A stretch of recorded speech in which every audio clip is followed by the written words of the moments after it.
All right. Hello, everyone. Sorry about our fashionable lateness. We were dealing with the ever present issues of tech questions and trying to work some stuff out. So we are here now and hope you're here with us. But we are excited to bring you the kind of shortened version of Mikado tonight with as many solos as we could manage to get in here and all of the dialogue. So without further ado, I will be going off for now, and Patrick will be starting us off. And take it away. Gentlemen, I pray you tell me where a gentle maiden dwelleth named Yum Yum, the wart of cocoa. In pity speak, oh speak, I pray you. Why, who are you who ask this question? Come, gather round me, and I'll tell you.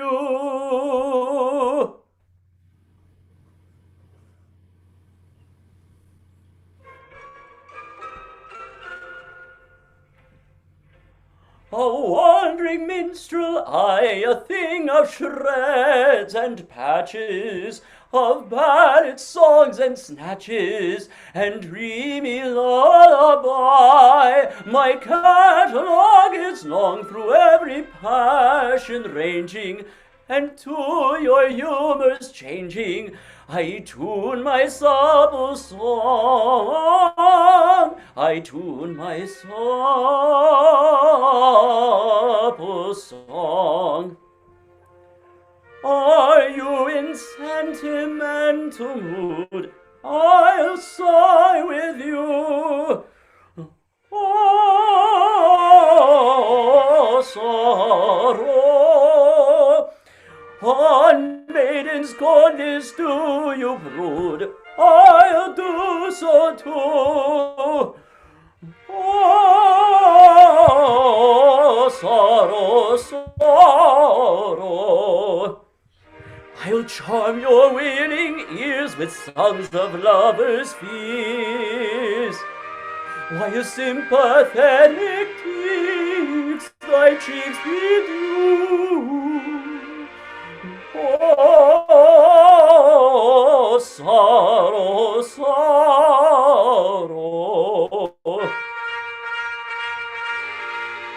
But if patriotic sentiment is wanted, I've patriotic values cut and tried. For wherever a country's banners may be planted, all other local banners are defied. Our warriors in Syria ranks assembled, never quail that they concede it if they do.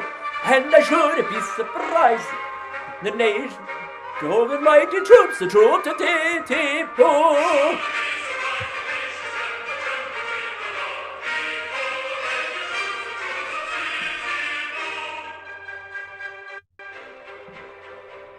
And if you call for the solar sea, we'll hear the capstan run. When the yo heave ho, for the wind is free, right goes the ship and our helms a lee, hurrah for the homeward bound.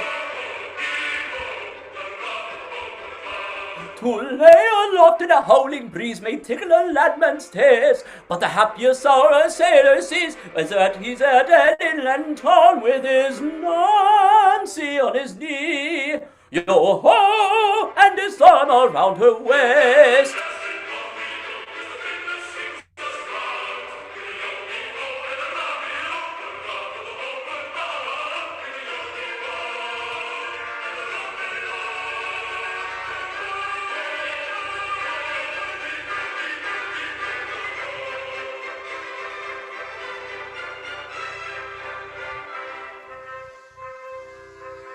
Oh, wandering minstrel, I, a thing of shreds and patches, of ballad songs and snatches, and dreamy lullaby, and dreamy lullaby.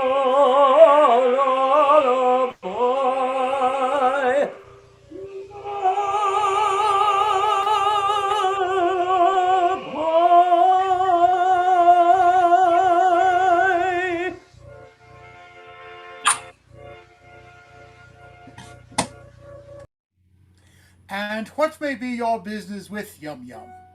I'll tell you.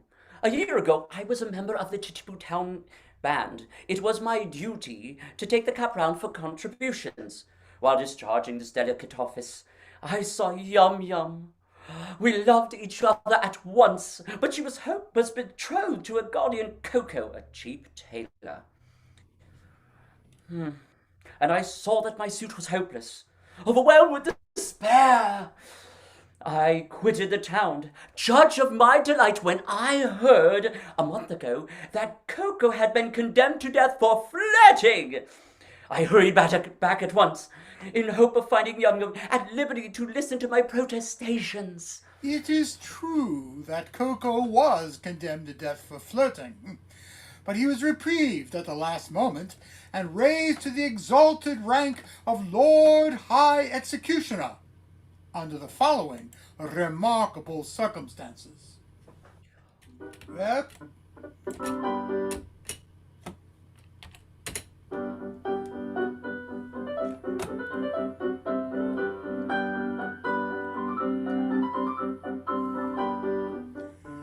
A great Mikado, virtuous man, when he to rule our land began, resolved to try a plan whereby young men might best be steadied.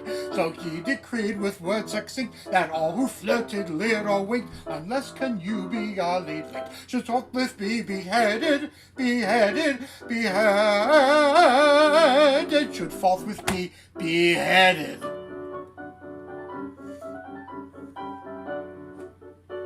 And I expect you'll all agree that he was right to so decree, and I am right and you are right, and all is right as right can be.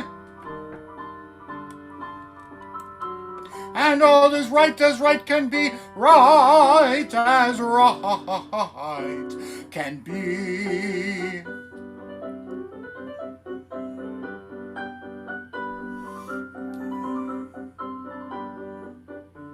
This stern decree you'll understand caused grave dismay throughout the land, for young and old and shy and bold were equally affected. The youth who winked a roving eye or breathed a non-connubial sigh was thereupon condemned to die. He usually objected. He usually objected.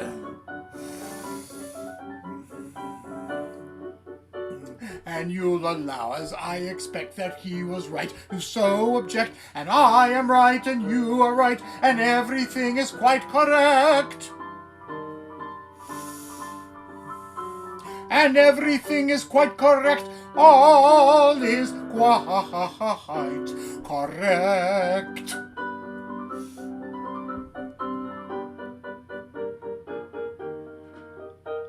And so we straight let out on bail a convict from the county jail, whose head was next on some pretext condemned to be mown off, and made him headsman, for we said, who's next to be decapitated cannot cut off another's head until he's cut his own off,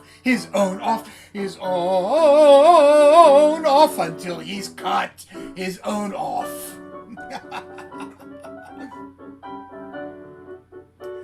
And we are right, I think you'll say, to argue in this kind of way. And I am right, and you are right, and all is right, to lurale. And I am right, and you are right, and all is right.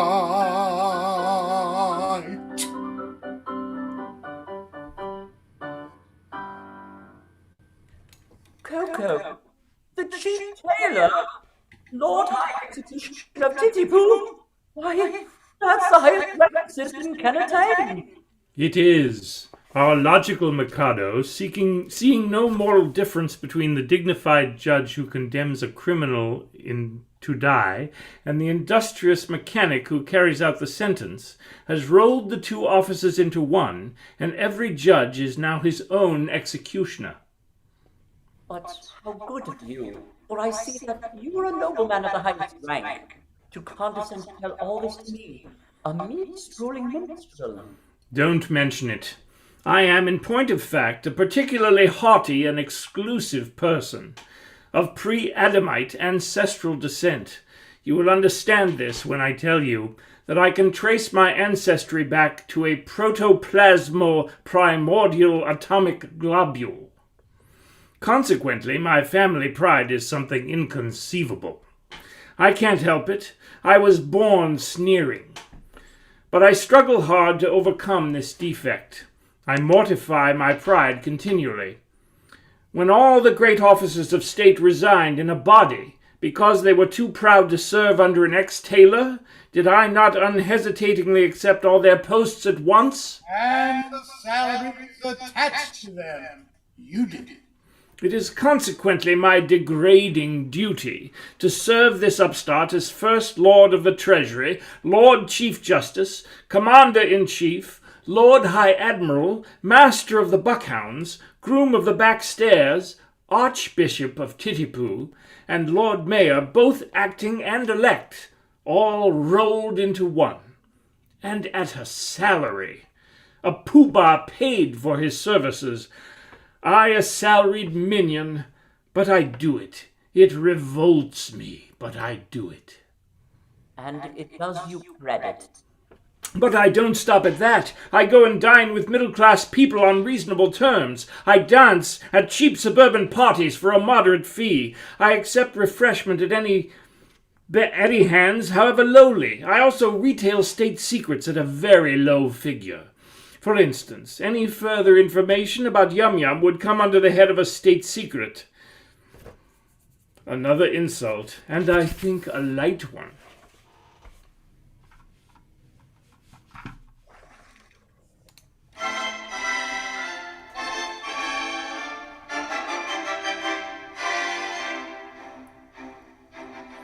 Young man, despair, likewise go to Yum Yum the fair. You must not woo, it will not do. I'm sorry for you, you very imperfect ablutioner.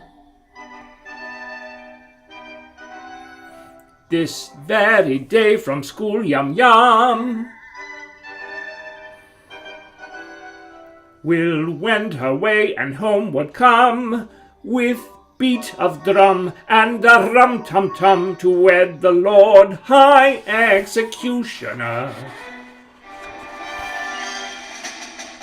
And the brass will crash and the trumpets bray and they'll cut a dash on their wedding day. She'll toddle away as Oliver with the Lord High Executioner.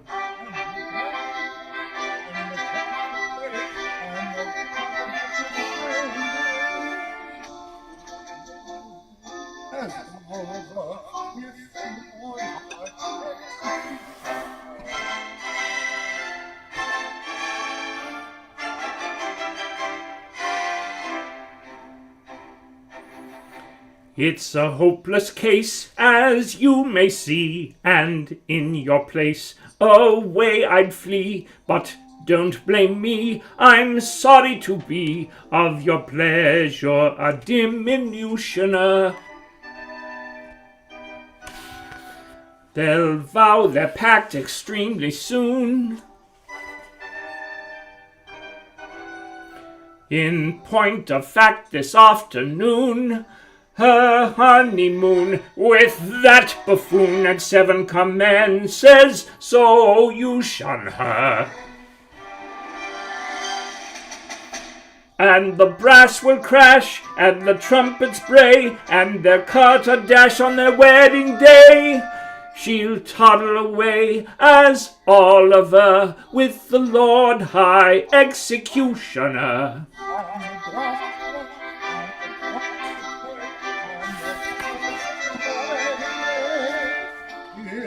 Away as Oliver with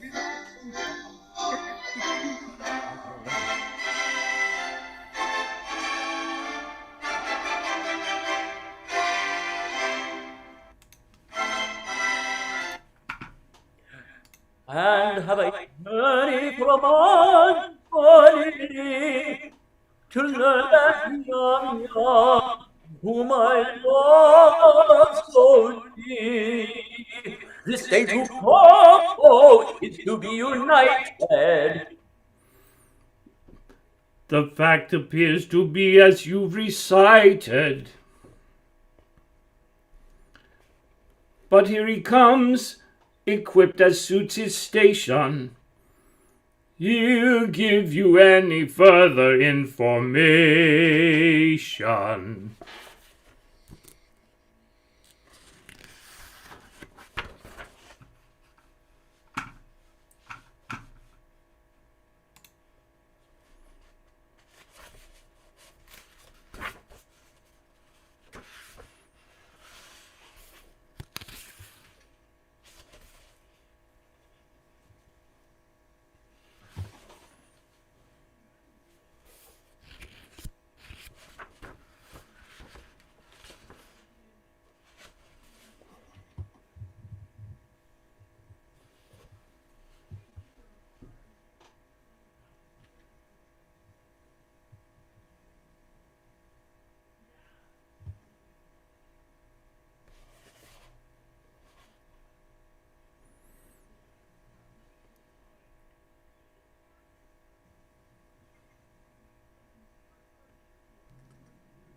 Alan, you Yeah, I can't. I'm having trouble with the sound.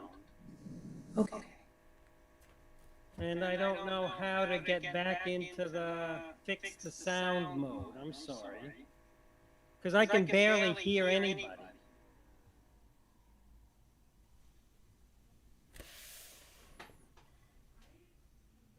And I don't know how to turn the sound up.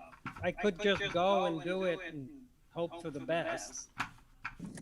Sounds great. Okay.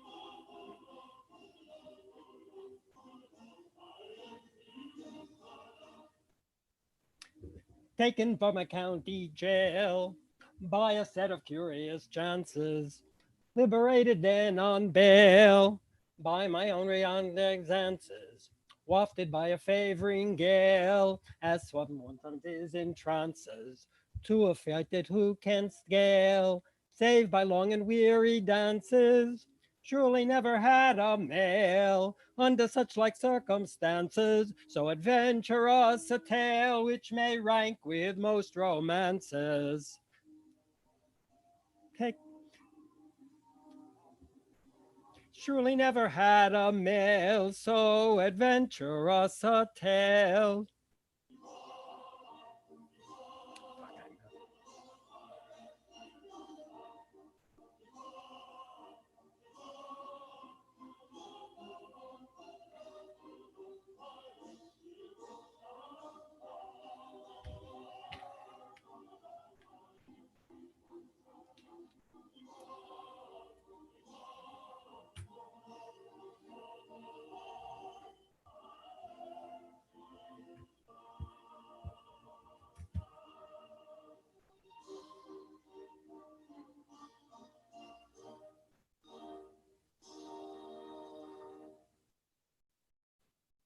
Gentlemen, I am much touched by this reception.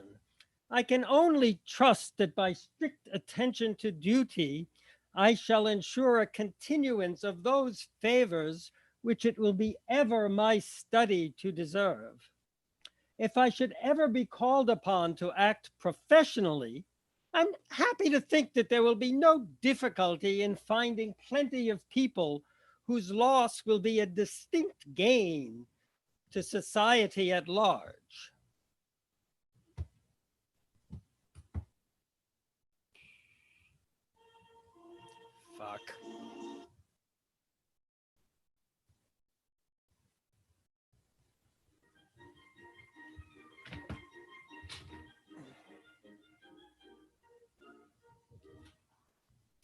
As someday it may happen that a victim must be found, I've got a little list. I've got a little list of society offenders who may well be underground and who never would be missed, who never would be missed. There's the pestilential nuisances who write for autographs, all people who have flabby hands and irritating laughs, all children who are up in dates and floor you with them flat, all people who ain't shaking hands, shake hands with you like that, and all third persons who on spoiling tete-a-tetes insist, they'll none of them be missed, they'll none of them be missed.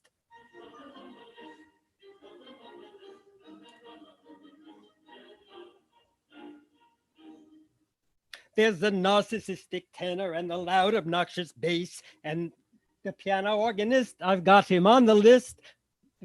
Puff it in your face. They never would be missed. They never would be missed. Then the idiot who praises with enthusiastic tone all centuries but this and every country but his own. And the lady from the provinces who dresses like a guy and who doesn't think she dances but would rather like to try. And that menace to society, the conspiracy theorist. I don't think he'd be missed. I'm sure he'd not be missed.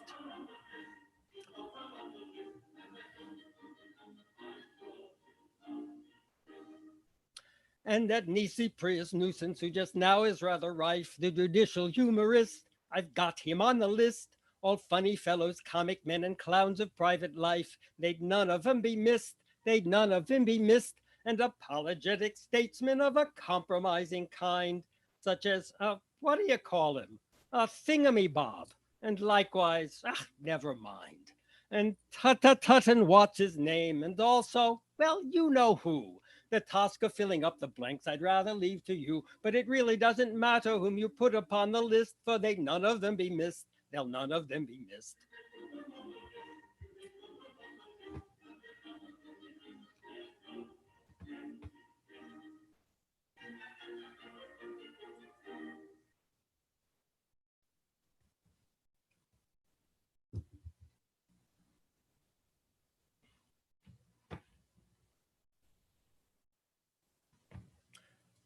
Poobah, it seems that the festive... I can't hear anybody.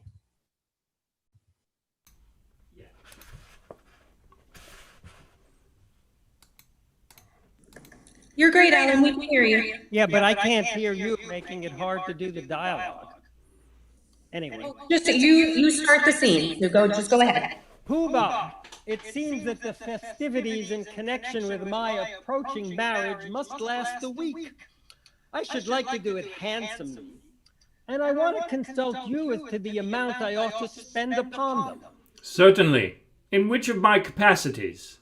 As First Lord of the Treasury, Lord Chamberlain, Attorney General, Chancellor of the Exchequer, Privy Puree, or Private Secretary? Suppose we say as Private Secretary. Speaking as your Private Secretary, I should say that as the city will have to pay for it, don't stint yourself, do it well. Exactly. As the city will have to pay for it. That is your advice. As Private Secretary. Of course you will understand that as Chancellor of the Exchequer, I am bound to see that due economy is observed. Oh, but you just now don't stint yourself, do it well. As Private Secretary. And now you say that due economy must be observed. As Chancellor of the Exchequer. Oh, I see. Come over here where the Chancellor can't hear us. Now, as my solicitor, how do you advise me to deal with this difficulty? Oh, as your solicitor, I should have no hesitation in saying, chance it. Thank you. I will. If it were not that, as Lord Chief Justice, I am bound to see that the law isn't violated. I see. Come over here where the Chief Justice can't hear us. Now then, as First Lord of the Treasury? Of course, as First Lord of the Treasury, I could propose a special vote that would cover all expenses, if it were not that, as leader of the opposition, it would be my duty to resist it tooth and nail. Or as Paymaster General, I could so cook the accounts that, as Lord High Auditor, I should never discover the fraud. But then, as Archbishop of Titipu, it would be my duty to denounce my dishonesty and give myself into my own custody as First Commissioner of Police. That's extremely awkward. I don't say that all these distinguished people couldn't be squared, but it is right to tell you that they wouldn't be sufficiently degraded in their own estimation unless they are insulted with a very considerable bribe. The matter shall have my careful consideration. But my bride and her sisters approach, and any little complaint or compliment on your part, such as an abject grovel in a characteristic Japanese attitude, would be esteemed a favor.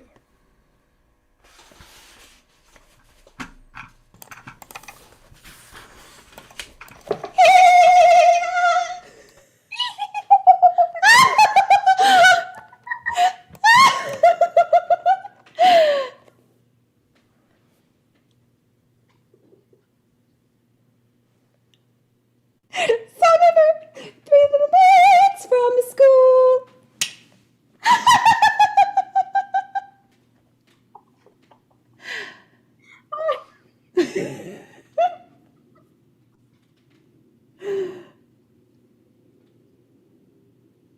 Coco, where are you?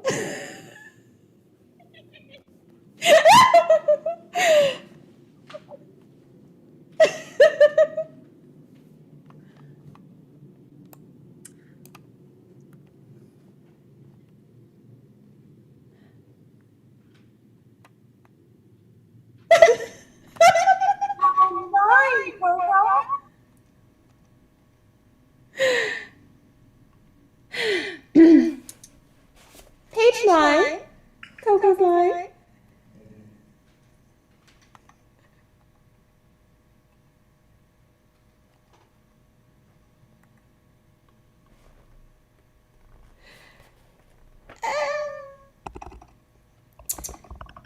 Alan?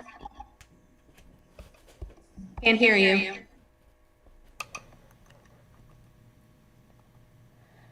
Uh-oh.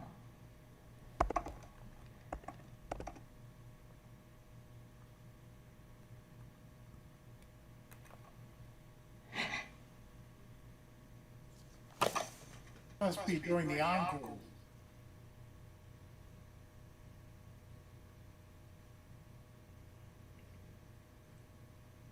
Can you hear me now? Yes. Is that too loud? It's fine. It's Perfect. great. Just go ahead and start. At last, my bride. bride is to be. You're not going to kiss me before all these people. Well, that was the idea. It seems odd, doesn't it? It's rather peculiar. I expect it's all right. Must have a beginning, you know. Well, of course, I know nothing about these things. But I've no objection if it's usual. Quite usual, I think. And Lord Chamberlain? I have known it done. Thank goodness that's over. Why, that's never you. Now, tell us all Oh, I'm so glad. I've been singing for ever so long. I'm right at the top of the school, and I've got so much pride as you. I'm not going back I'm not going back anymore. Okay, I beg your pardon. Will you present me? Oh, this is the musician you used to take me to.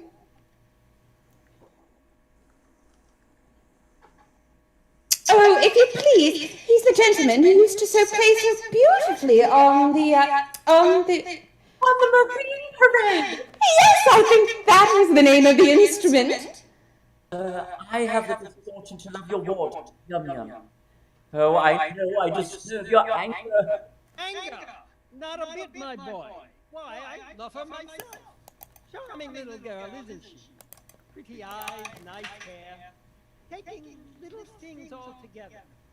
Very glad to hear my opinion backed by a competent authority. Thank you very much. Goodbye.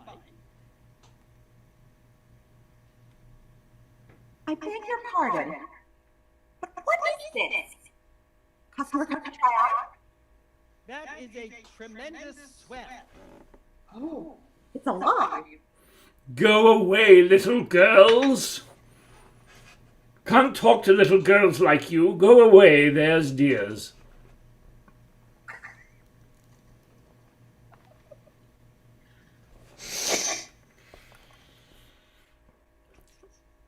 What do you want me to do to them? Mind, I will not kiss them. No, you shan't kiss them. A little bow, a mere nothing. You needn't mean it, you know. It goes against the grain. They are not young ladies, they are young persons. Come, make an effort. There's a good nobleman. Well, I shan't mean it. Howdy-do, little girls. Howdy-do. Oh, my protoplasma ancestor. That's very good. I see nothing to laugh at. It is very painful to me to have to say howdy-do, little girls, howdy-do to young persons. I'm not in the habit of saying howdy-do, little girls, howdy-do to anybody under the rank of a stockbroker.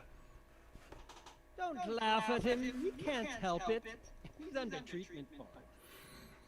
Never mind them. They don't understand the delicacy of your position. We know how delicate it is, don't we? I should think we did.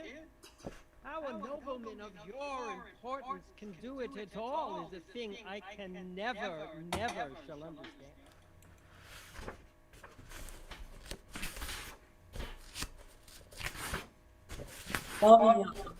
At last you are alone.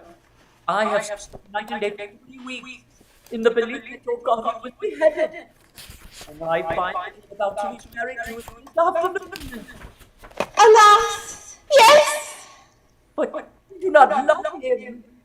Alas, no! Mortified rapture. But why do you not refuse him? What good would that do? He's my guardian, and he wouldn't let me marry you. But I would wait until you were of age. You forget that here, girls do not arrive at years of discretion until they are 50. True. From 17 to 49 are considered years of indiscretion. Besides, a wandering minstrel who plays a wind instrument outside tea houses is hardly a fitting husband for the ward of a Lord High Executioner. But shall I tell her? Yes, she will not betray me. What if I should prove that, after all, I am no musician? There! I was certain of it directly after I heard you play. But what if I should prove that I am no other than the son of His Majesty, the Mikado? The son of the Mikado? Why, is your Highness disguised? And what has your Highness done? And will your Highness promise never to do it again?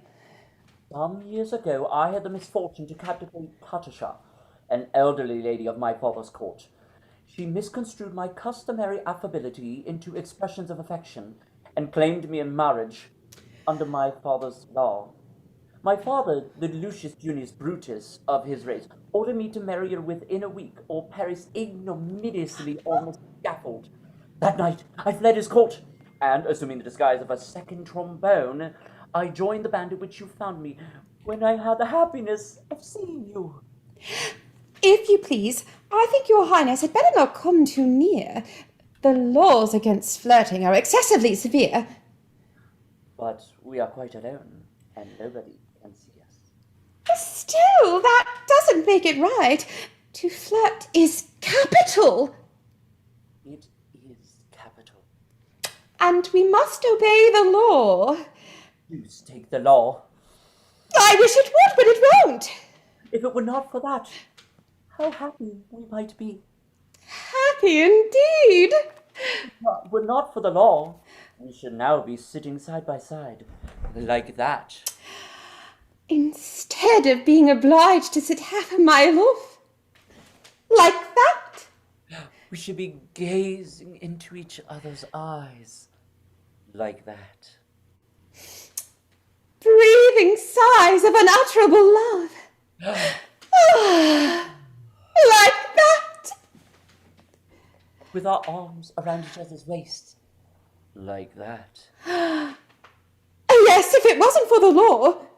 If it wasn't for the law. As it is, of course, we couldn't do anything of the kind. Not for worlds. Being engaged to Coco, you know. Being engaged to Coco.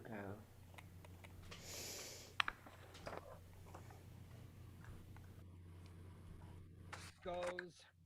To think how entirely my future happiness is wrapped up in that little parcel. Really, it hardly seems worthwhile. Oh, matrimony. Now then, what is it?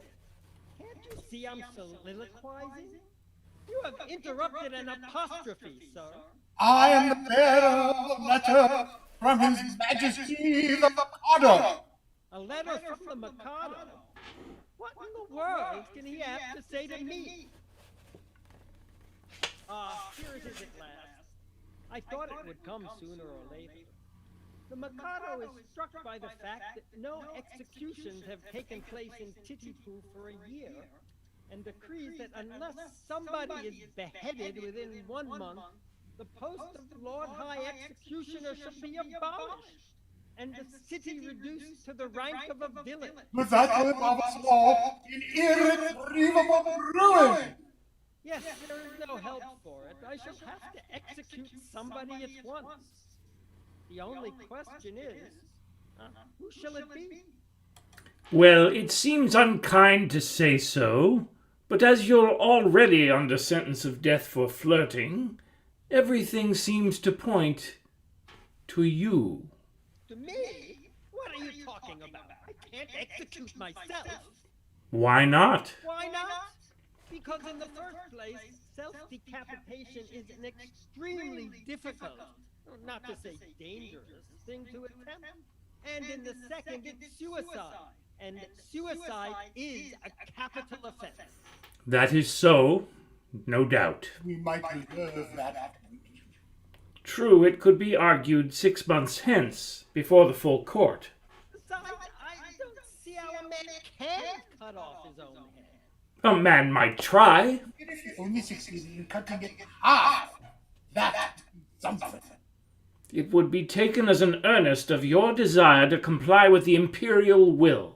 No, pardon me, but there I am adamant. As official headsman, my reputation is at stake, and I can't consent to embark on a professional operation unless I see my way to a successful result. This professional conscientiousness is highly creditable to you, but it places us in a very awkward position. My good sir, the awkwardness of your position is grace itself compared to what that of a man engaged in the act of cutting off his own head. I'm afraid that unless you can obtain a substitute. A substitute? Oh, certainly. Nothing easier. Poobah, I appoint you Lord High Substitute. I should be delighted. Such an appointment would realize my fondest dreams. But no, at any sacrifice, I must set bounds to my insatiable ambition.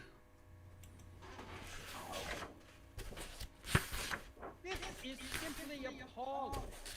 I, who allowed myself to be recited at the last moment, simply in order to benefit my native town, am now required to die within a month, and that by a man whom I have loaded with honors.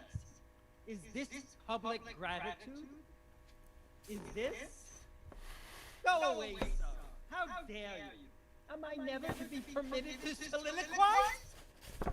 Oh, go on, don't mind me. What are you going to do with that rope? I'm about to terminate an endurable existence. Terminate your existence? Oh, nonsense. What for? Because you're going to the girl I adore. Oh, nonsense. I won't permit it. I am a humane man, and if you attempt anything of the kind, I shall order your interest arrest. Come, sir, desist at once, or I summon my guard. That's absurd. If you attempt to raise an alarm, I instantly perform the happy dispatch. With this dagger. No, don't do that. This is horrible. Why, you cold-blooded scoundrel, are you aware that in taking your life you are committing a crime which is substitute? What's the matter? Is it absolutely certain that you are resolved to die? Absolutely. Will nothing shake your resolution? Nothing. Threats, entreaties, prayers, all useless? All. My mind's made up. Then if you really mean what you say, and if you are absolutely resolved to die, and if nothing whatever will shake your determination, don't spoil yourself by committing suicide, but be beheaded handsomely at the hands of the public executioner. I don't see how that would benefit me. You don't? Observe. You'll have a month to live, and you'll live like a fighting cock at my expense. When the day comes, there'll be a grand public ceremony. You'll be the central figure. No one will attempt to deprive you of that distinction. There'll be a procession, bands, dead march, bells tolling, all the girls in tears, Yum distracted. Then, when it's all over, general rejoicings and a display of fireworks in the evening. You won't see them, but they'll be there all the same. Do you think that Yum would really be distracted at my death? I'm convinced of it. Bless you, she's the most tender-hearted little creature alive. I should be so sorry to cause her pain. Perhaps, after all, if I were to withdraw from Japan and travel to Europe for a couple of years, I might contrive to forget her. Oh, I don't think you could forget Yum so easily. And after all, what is more miserable than a love-blighted life? True. Life without Yum. Why, it seems absurd. And yet there are a good many people in the world who have to endure it. Ah, poor devils, yes. You're quite right not to be of their number. I won't be of their number. Noble fellow. I'll tell you how we'll manage it. Let me marry Yum tomorrow, and in a month you may behead me. No. I draw the line at Yum. Very good. If you can draw the line, so can I. Stop. Listen one moment. Be reasonable. How can I consent to your marrying Yum if I'm going to marry her myself? My good friend, she'll be a widow in a month, and you can marry her then. Well, that's true. Of course, I quite see that. But dear me, my position during the next month will be most unpleasant. Most unpleasant. Not half as unpleasant as my position will be at the end of it. But, dear me, well, I agree. After all, it's only putting off my wedding for a month. But you won't prejudice her against me, will you? You see, I've educated her to be my wife. She's been taught to regard me as a wise and good man. Now, I shouldn't like her view on that point disturbed. Trust me, she shall never learn the truth from me.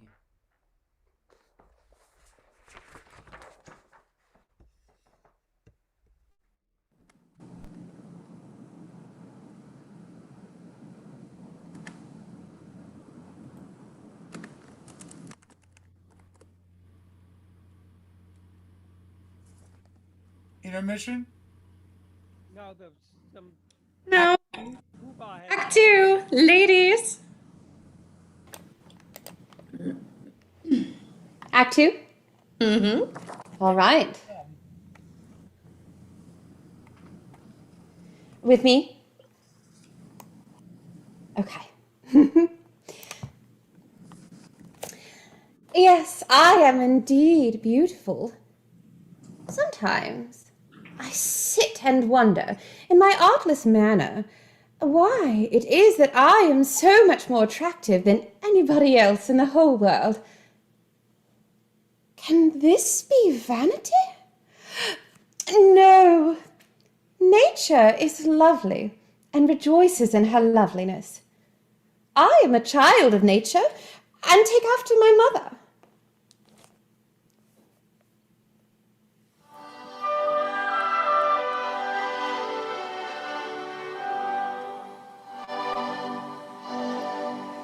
The sun whose rays are all ablaze with ever-living glory does not deny his majesty, he scorns to tell the story. He doth exclaim, I blush for shame, so kindly being indulgent. But fierce and bold in fiery gold, he glories all effulgent.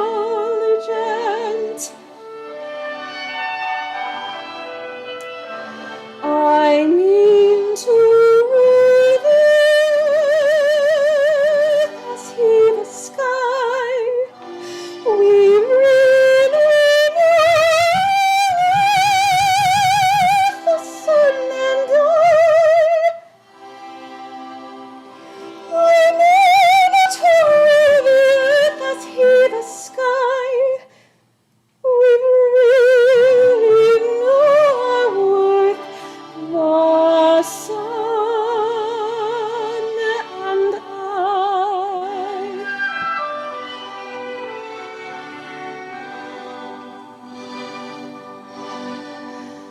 Observe his flame, that placid dame, the moon's celestial highness. There's not a trace upon her face of diffidence or shyness. She wears like the throne at night, mankind behold acclaim her. And truth to tell, she lights up well, so I for one don't blame her. Ah, pray make no mistake, we are not shy. We'll very wide awake, the moon and I. Oh, pray make no mistake, we are not shy. We're very wide awake, the moon and I.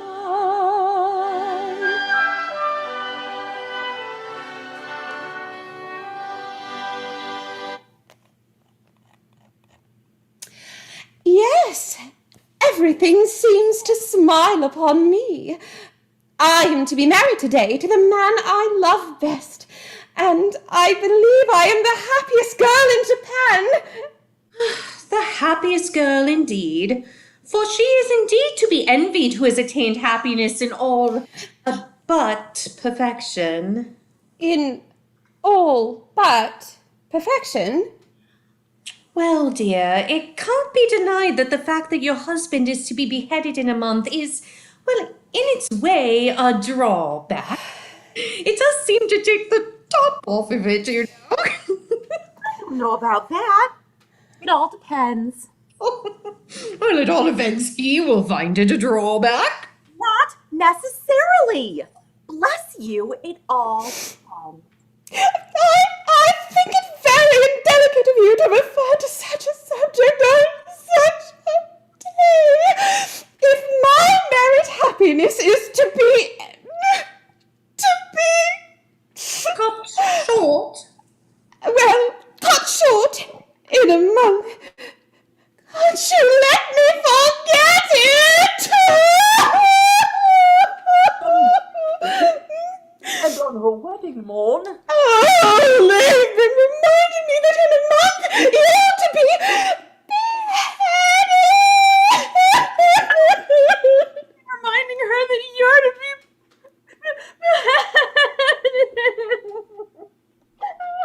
It's quite true, you know. You are to be beheaded. Well, some bridegrooms might be depressed by this sort of thing. A month? Well, what's a month? Bah! These divisions of time are purely arbitrary. Who says 24 hours a day? There's a popular impression to that effect. Then we'll face it. We'll call each second a minute, each minute an hour, each hour a day, and each day a year. At that rate, we've about 30 years of very happiness before us. And at that rate, this interview has already lasted 4 hours and 3/4. Yes! How time flies when one is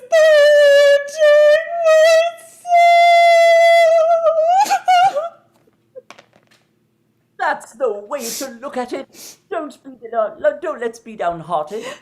There's a silver lining to every cloud. Certainly. Let's be perfectly happy. By all means, let's thoroughly enjoy ourselves. It's absurd to cry. Quite ridiculous.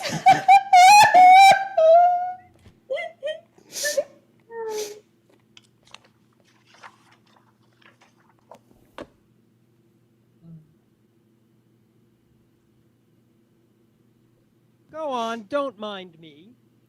I'm afraid we're distressing you. Never mind. I must get used to it. Only, please do it by degrees. Begin by putting your arm around her waist. There, let me get used to that first. Oh, wouldn't you like to retire? It must pain you to see us so affectionate together. No, I must learn to bear it. Now, oblige me by allowing her head to rest on your shoulder. Like that. I am much obliged to you. Now, kiss her. Thank you. It's simple torture. Come, bear up. After all, it's only for a month. No, it's no use deluding oneself with false hopes. What do you mean? My child, my poor child. How shall I break it to her? My little bride that was to have been. Was to have been? Yes, you can never be mine. I'm so glad. I've just ascertained that by the Mikado's law, when a married man is beheaded, his wife is buried alive. Buried alive? Buried alive? Oh, it's a most unpleasant death. But whom did you get this from? Oh, from Puba. He's my solicitor. But he may be mistaken. So I thought. So I consulted the Attorney General, the Lord Chief Justice, the Master of the Rolls, the Judge Ordinary, and the Lord Chancellor. They're all of the same opinion. Never knew such unanimity on a point of law in my life. But stop a bit. This law has never been put in force. Not yet. You see, flirting is the only crime punishable with decapitation. And married men never flirt. Of course they don't. I quite forgot that. Well, I suppose I may take it that my dream of happiness is at hand. Darling, I don't want to appear selfish, and I love you with all my heart. I don't suppose I shall ever love anybody half as much, but when I agreed to marry you, my own, I had no idea, pet, that I should have to be buried alive in a month! Nor I. It's the first I've heard of it. It makes a difference, doesn't it? It does make a difference, of course. You see, burial alive, it's such a stuffy death. I'd call it a beast of a death. You see my difficulty, don't you? Yes, and I see my own. If I insist on you carrying out your promise, I doom you to a hideous death. If I release you, you marry Coco at once.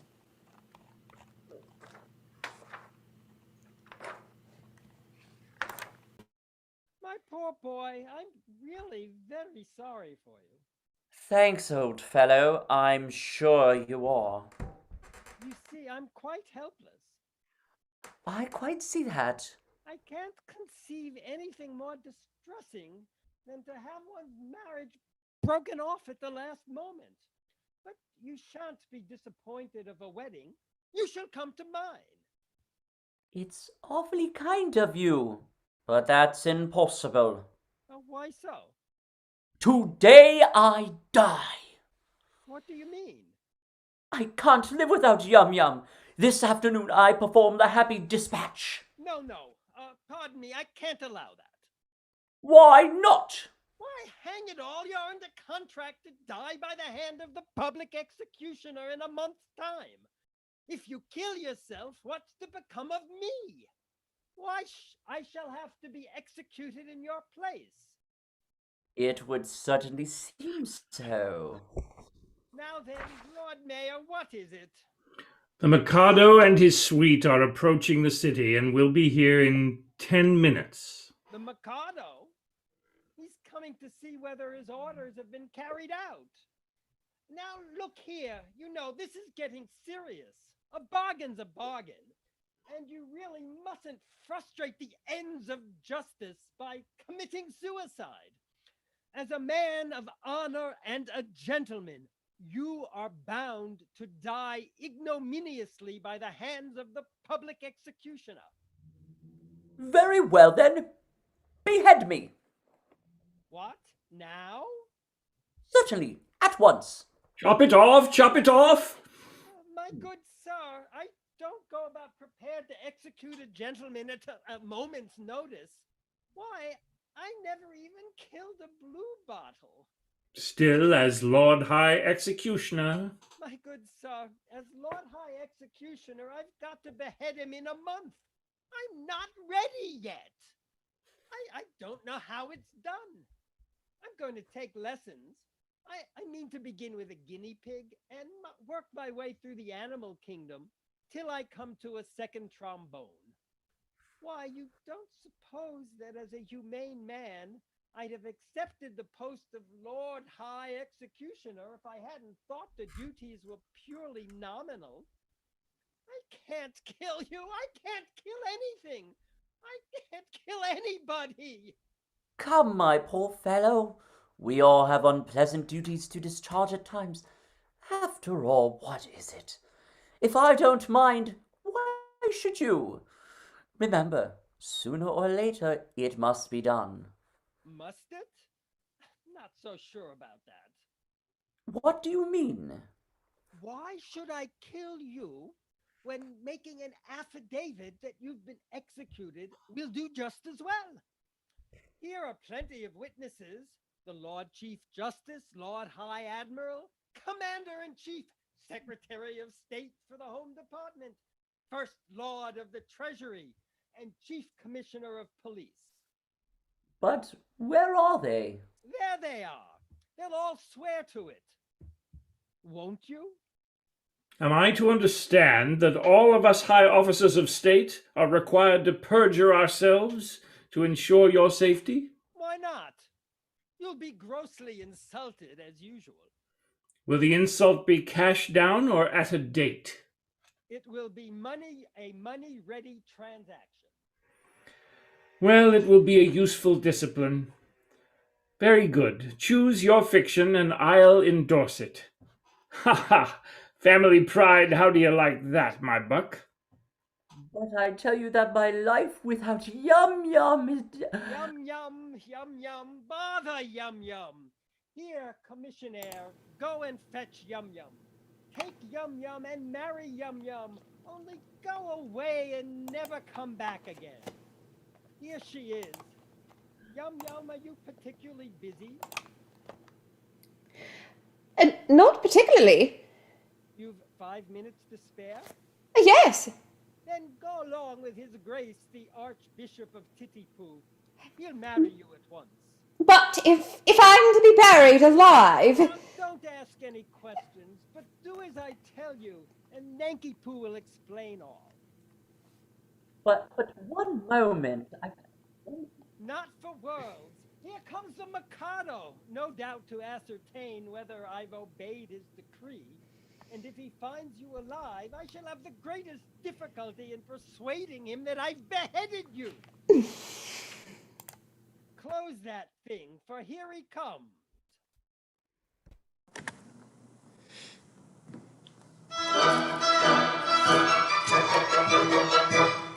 A more humane Mikado never did in Japan exist. To nobody's second, I'm certainly reckoned a true philanthropist. It is my very humane endeavor to make, to some extent, each evil liver a running river of harmless merriment. My object all sublime, I shall achieve in time, to let the punishment fit the crime, the punishment fit the crime, and make each prisoner pent, unwillingly represent a source of innocent merriment, of innocent merriment.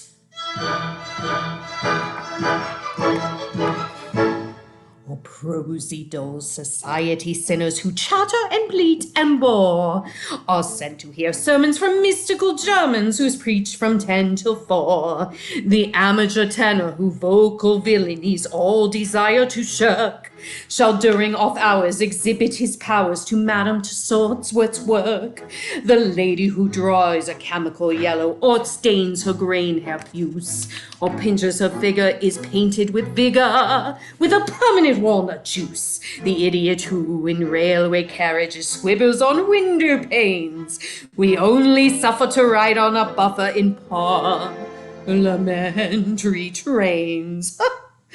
My object all sublime, I shall achieve in time, to let the punishment fit the crime, the punishment fit the crime, and to make each prisoner pent, unwillingly represent a source of innocent merriment, of innocent merriment. His object all sublime, he will achieve in time, to let the punishment fit the crime, the punishment fit the crime.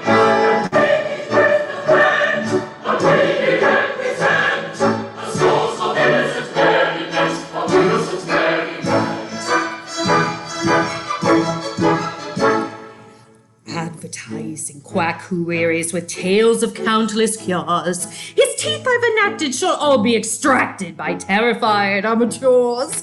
The music hall singer attends a series of masses and fugues and ops, by Bach interwoven with Spohr and Beethoven and classical Monday pops. The billiard sharp who anyone catches, his doom's extremely hard. He's made to dwell in a dungeon cell on a spot that's always barred, and there he plays extravagant matches in fitless finger stalls, on a cloth untrue with a twisted cue and elliptical billiard balls. My object all sublime, I shall achieve in time, to let the punishment fit the crime, the punishment fit the crime, and let each prisoner pent, unwillingly represent a source of innocent merriment, of innocent merriment. His object all sublime, he will achieve in time, to let the punishment fit the crime, the punishment fit the crime, and make each prisoner pent, unwillingly represent a source of innocent merriment, of innocent merriment.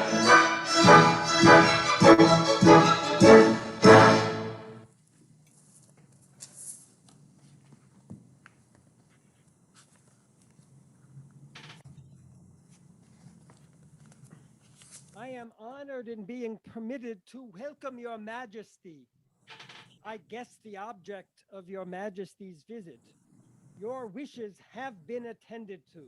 The execution has taken place. Oh, you've had an execution, have you? Yes, the coroner has just handed me his certificate. I am the coroner. And this is the certificate of his death. At Titipu, in the presence of the Lord Chancellor, Lord Chief Justice, Attorney General, Secretary of State for the Home Department, Lord Mayor, and groom of the second floor front. They were all present, Your Majesty. I counted them myself. Very good house. I wish I'd been in time to see the performance.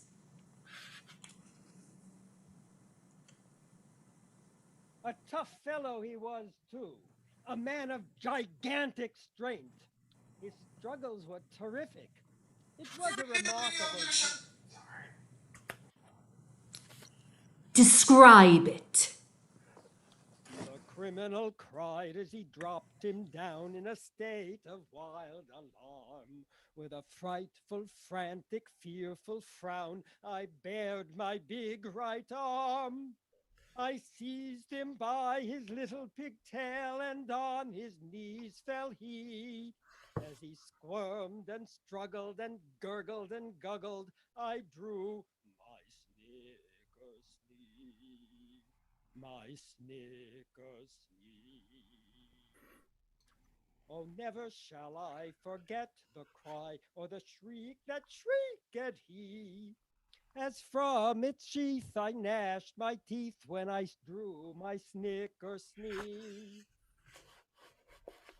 He shivered and shook as he gave the sign for the stroke he didn't deserve. When all of a sudden his eye met mine, and it seemed to brace his nerve. For he nodded his head and kissed his hand, and he whistled and ne'er did he, as the saber true cut cleanly through his cervical vertebrae. His vertebrae. When a man's afraid, a beautiful maid is a cheering sight to see. And I'm oh so glad that moment sad was soothed by sight of me. Now though you'd have said that head was dead, for its own dead was he. It stood on its neck with a smile well bred, and bowed 3 times to me. It was none of your impudent offhand nods, but as humble as could be. For it clearly knew the deference due to a man of pedigree. Of pedigree. And its oh, I vow, this deathly how was a touching sight to see. Though trunkless yet, it couldn't forget the deference due to me. This haughty youth, he speaks the truth whenever he finds his case. And in this case, it all took place exactly as he says. Exactly as he said. Well, all this is very interesting, and I should like to have seen it. But we came about a totally different matter. A year ago, my son and heir to the throne of Japan bolted from our imperial court. Indeed. Had he any reason to be dissatisfied with his position? None whatsoever. On the contrary, I was going to marry him, and yet he fled. I am surprised that he should have fled from one so lovely. That's not true. No? You hold that I am not beautiful because my face is plain, but you know nothing. You are still unenlightened. Learn, then, that it is not in the face alone that beauty is to be sought. My face is unattractive. It is? But I have a left shoulder blade that is a miracle of loveliness. People come from miles to see it.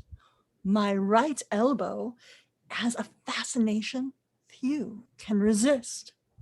Allow me. It's on view Tuesdays and Fridays on presentation of a visiting card. As for my circulation, it is the largest in the world. Yet he fled. And is now masquerading in this town, disguised as a second trombone.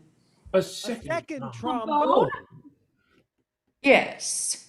Would it be troubling you too much if I asked you to produce him? He goes by the name of, Nanky Poo. Nanky Poo. Oh, it's quite easy. That is, it's rather difficult. In point of fact, he's gone abroad. Gone abroad? His address. Knightsbridge. What's the matter? See here? See his name?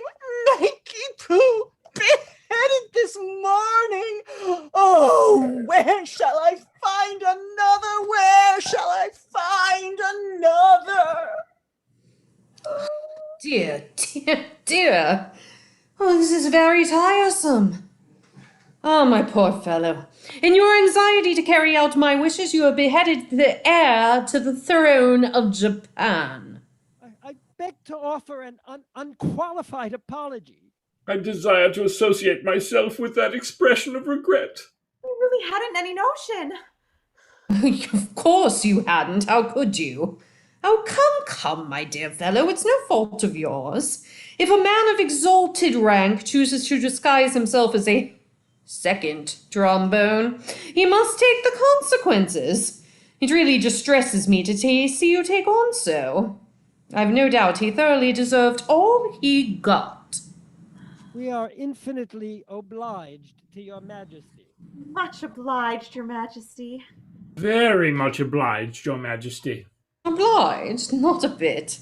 Don't mention it. How could you tell? No, of course we couldn't tell who the gentleman really was. It wasn't written on his forehead, you know. Pocket handkerchief, but Japanese don't use pocket handkerchiefs.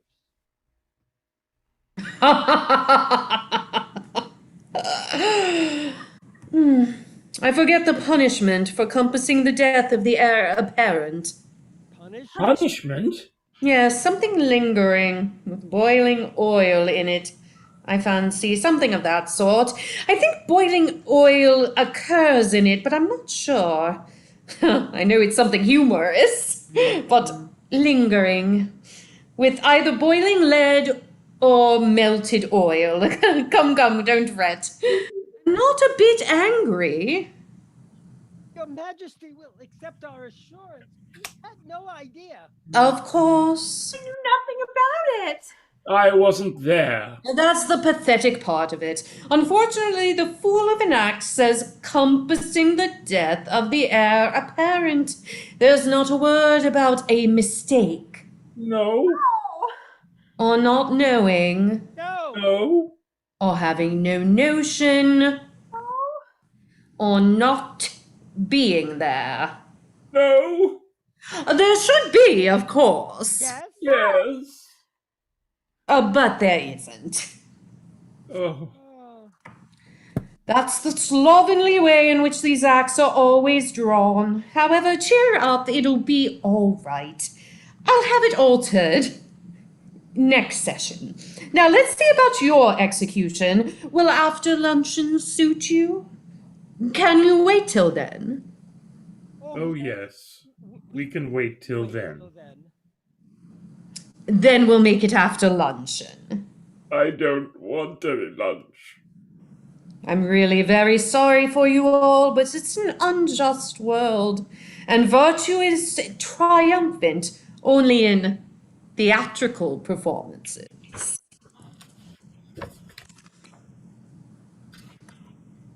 Well, a nice mess you've gotten us into with your nodding head and the deference due to a man of pedigree. Merely corroborative detail intended to give artistic verisimilitude to an otherwise bald and unconvincing narrative. Detail indeed. Corroborative fiddlestick. And you're just as bad as he is with your cock and bull stories about catching his eye and his whistling an air. But that's so like you. You must put in an oar. But how about your big right arm? Yes, and your Snickers Well, knee. never mind that now. There's only one thing to be done. Nanky Poo hasn't started yet. He must come to life at once.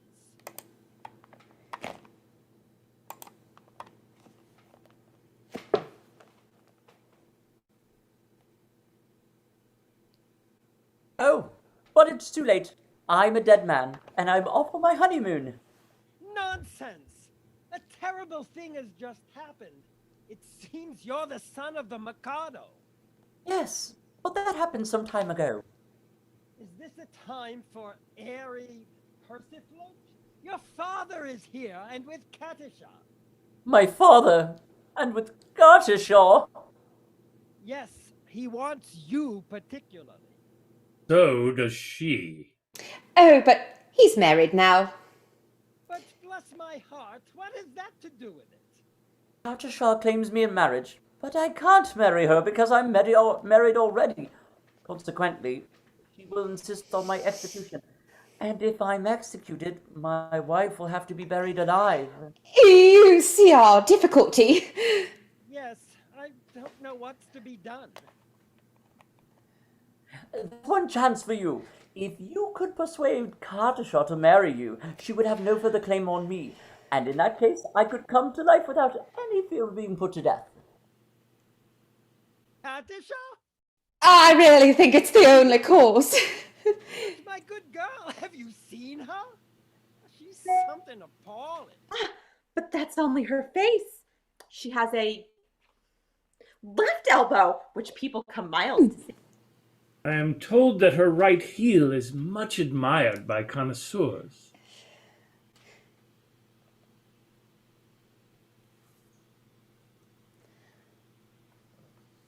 It comes to this. While Gartershaw is single, I prefer to be a disembodied spirit. When Gartershaw is married, my existence will be as welcome as flowers in spring. The miscreant who robbed me of my love. Ah, but vengeance pursues. They are heating the cauldron.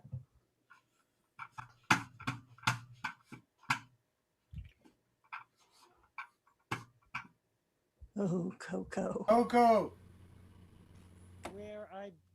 next scene. Oh, Katisha? Oh. Katisha, behold a supplicant at your feet. Katisha, mercy! Mercy? Had you mercy on him? See here, you have slain my love. Oh, he did not love me, but he would have loved me in time. I am an acquired taste. Only the educated palate can appreciate me. I was educating his palate when he left me. Well, he is dead, and where shall I find another? It takes years to train a man to love me. Am I to go through the weary round again and at the same time implore mercy for you who robbed me of my prey? I mean my pupil, just as his education was on the point of completion.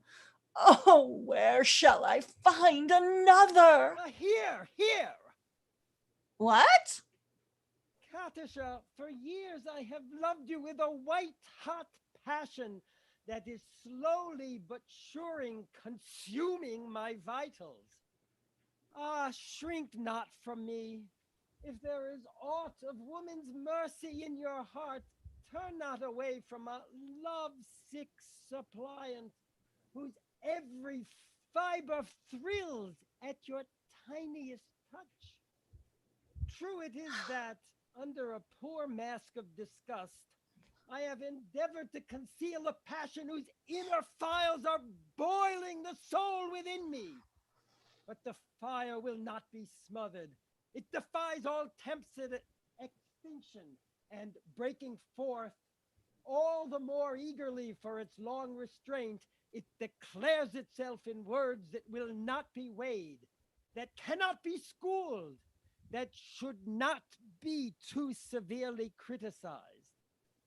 Katisha, I dare not hope for your love, but I will not live without it. Darling. You, whose hands still reek with the blood of my betrothed, dare to address words of passion to the woman you have so foully wronged. I do. Accept my love, or I will perish on the spot. Go to. Who knows so well that no one has yet died of a broken heart? You know not what you say. Listen.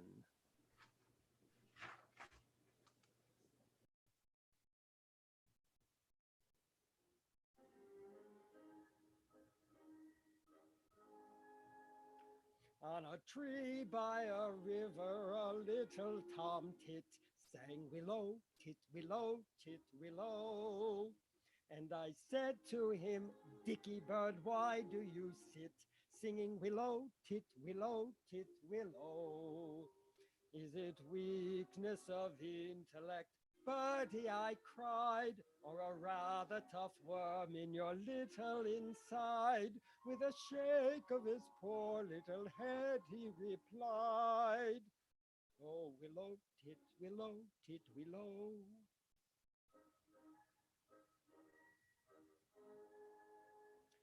He slapped at his chest as he sat on that bough, singing willow, tit willow, tit willow. And a cold perspiration bespangled his brow. Oh, willow, tit willow, tit willow. He sobbed and he sighed and a gurgle he gave. Then he plunged himself into the billowing wave. And an echo arose from the suicide's grave. Oh, willow, tit willow, tit willow.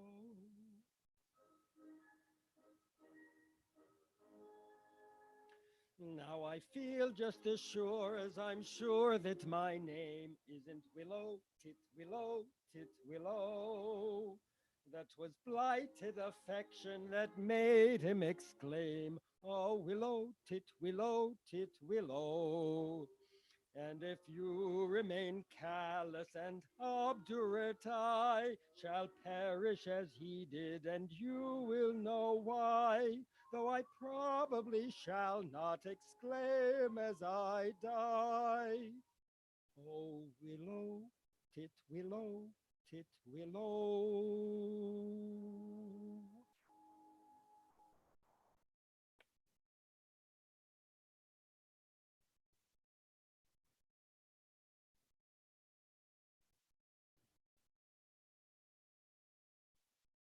Did he really die of love?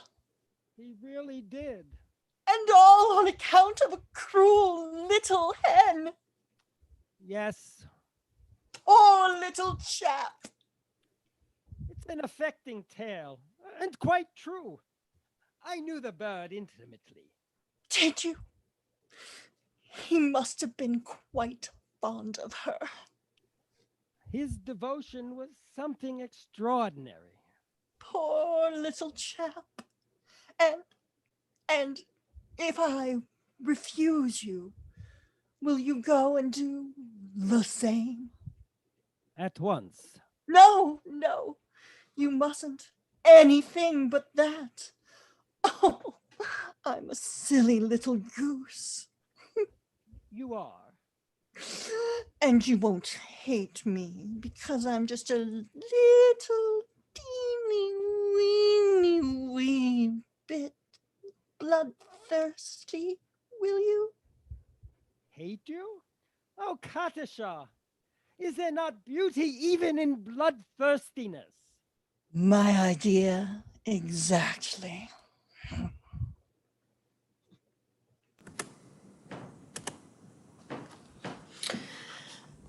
Now then, we've had a capital lunch, and we're quite ready. Have all the painful preparations been made? Your Majesty, all is prepared. Then produce the unfortunate gentleman and his two well-meaning but misguided accomplices.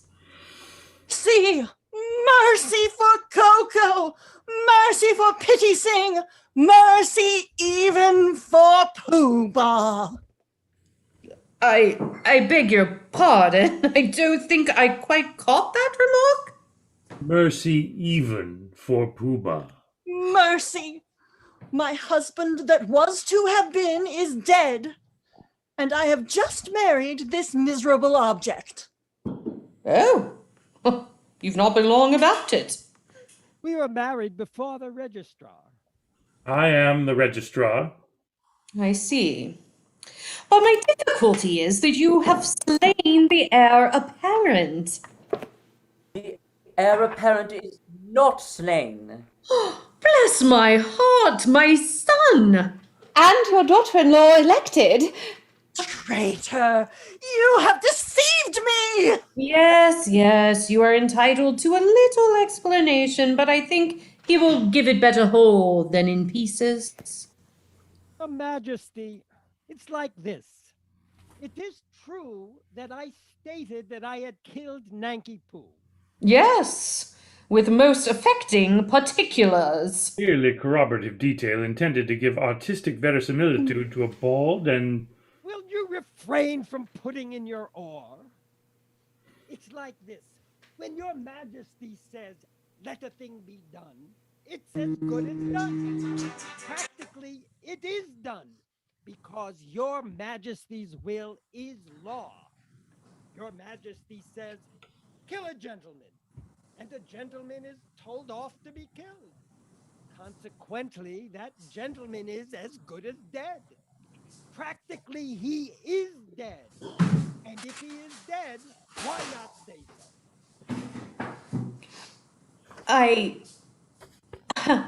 I see. Nothing could possibly be more satisfactory. Thank you, everyone, for joining us for our Mikado reading. Thank you so much to all of my actors. Lovely job to all of you, and thank you to those who sang solos. I do so much appreciate the work you put into that. So I will be giving everyone some notice on what we're going to do next. I thought this was very, very fun. I also loved our reading of the Gilbert play, so I will be going in that vein, I think. So stay tuned on the Facebook page for that. In the meantime, everyone enjoy your evenings. Thank you so much.